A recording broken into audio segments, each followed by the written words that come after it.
Hello everyone, assalamu alaikum. How are you all? I hope you are well. Welcome back to my channel in this new video.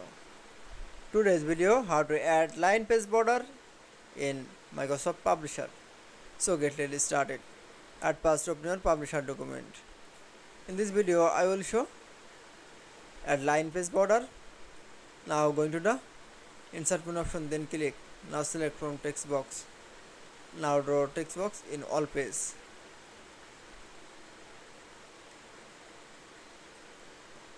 Now you can see.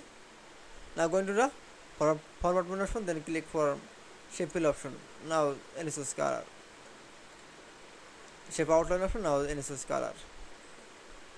Now you can see again click from shape outline. Now select from widget option.